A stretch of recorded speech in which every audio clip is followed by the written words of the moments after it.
And we are joined by Congressman Steve Cohen of Tennessee. Welcome. Thank you, Ari. You're the top Democrat on the aviation subcommittee. People have seen some of these high-profile plane crashes and problems. The upside-down plane in the Toronto airport you see there, although there were no fatalities. There have been more tragic incidents, the deadly crash in Washington, a rarity in American air travel, but renewing concerns. Then there's Newark Airport, which has had delays and cancellations that seem to go beyond the norm. There are Donald Trump's cuts to FAA, and we mentioned what Musk is doing in certain areas. And yet I do want to also mention, before I bring the congressman back in, flying is still one of the safest ways to get around, and American planes under regulation are very safe. So there are all sorts of ways to address this. And that brings us tonight to a very different engagement on these topics. If you haven't heard about it, it's making waves in the culture and in the government, because there's this HBO comedy from the comic Nathan Fielder called The Rehearsal. It's gotten some rave reviews. Guardian calls it TV's most fascinating show. But it captures and tackles airline safety. I've been staging my own recreations of these disasters to better understand what's really going on. Sir, we are getting into cloud. Forget it. Okay, adjust the pitch control of weather radar. Have you seen the runway? Where is it? Sir, runway, sir, 3 o'clock. We have the runway in sight. Oh my God, sir. Misapproach. Go around. Animals will hunt in packs. Colin. There's no quick release or something? This is the beginning of a 23-second stretch of silence where Sully doesn't say a word. The chorus to Evanescence's Bring Me to Life just happens to be exactly 23 seconds long. You are Nathan. I'm Nathan. I'm Steve. Steve, pleasure, honored to meet you. Thank you for having me. As we see, it's a mix of jokes, maybe pranks, and then reality, as you were in a discussion with the comic. Part of the reality I want to mention, we do reporting here.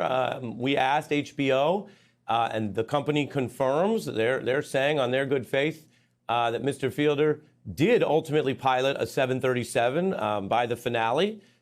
So like other pilots, he's taken lives into his own hand and has developed his own expertise. You know a lot about this on the regulatory side, although, again, he's a comic, so he came to you under sort of, I guess, a mixed bag. And so we wanted to get your response. First of all, based on your knowledge of his concerns, does the show get anything right about raising these airline safety issues? Are the personal dynamics in the cockpit and the issues of mental health and therapy better addressed differently by federal regulatory agencies? Wanted to draw you out into the serious side of this conversation. Well, I took his comments seriously, and I looked into them afterwards. And what we found is the FAA has dealt with this issue for at least 20 years, and that they consider pilots and co-pilots to be equal, and that airlines deal with the relationship between pilots and co-pilots. And I don't know that they have role playing. I don't think they have Daryl F. Zanuck come in and set up a show, and they have a director and all that kind of stuff. But it's serious. But the pilot and the co-pilot both want to land the plane. They both want to take care of their mission and the passengers, and they also want to save themselves. So I think that if something's really going to happen, the co-pilot's going to say to the pilot, "Hey, you need to do this." I don't think the co-pilot's going to be intimidated if it's something seriously wrong. And they mentioned the crash in D.C. Well, the NTSB hasn't given their report yet. It'll be some time before they do. But my opinion, I said it early, was that they never should have had a training flight for a helicopter in DCA and Reagan at DCA Airport when there were takeoffs and landings going on. That was, and they've stopped those. You're now. saying in that specific incident, yeah. And let me show people, because we know you, and I think some people will know your expertise.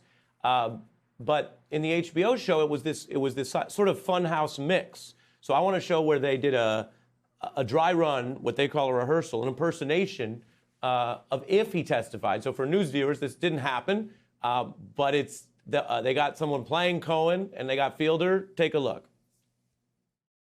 You're going to have to forgive me, Mr. Fielder. I'm not following.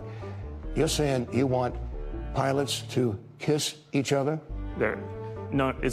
Pilots are not going to be kissing each other, so don't get hung up on the kiss thing. One point there out of context is he can laugh at himself. He's laughing at others. But when he talked to you for the purpose of this, did you see it, I'm curious, as a genuine effort to explore these issues, or trying to, and we've seen this as well, make anyone, a member of Congress, a politician, a foil? Well, that's what we were told, but I haven't seen the show or heard of Nathan. And few of my staff members had, and they liked the show and they liked him. And they said he tries to make his guests look a little strange or take advantage of them. So I was on guard. But he told us he wanted to talk about autism. And I was on the Autism Caucus.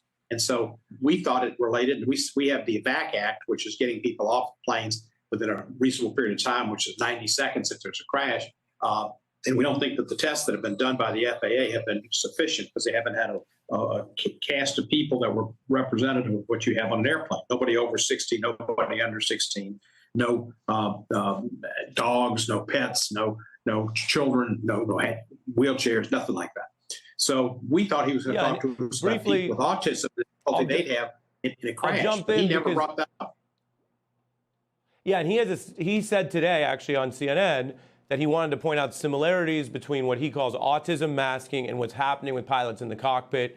And he says you try to draw that connection, and you have an opportunity to tackle this issue, and suggesting that somehow you're not.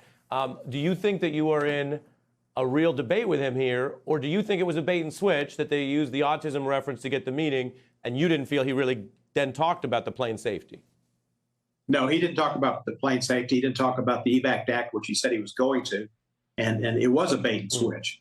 And as far as his discussions and all that, we did look into it, and it's been considered by the FAA, and they've looked into it. But they're not going to start setting up, acting role play.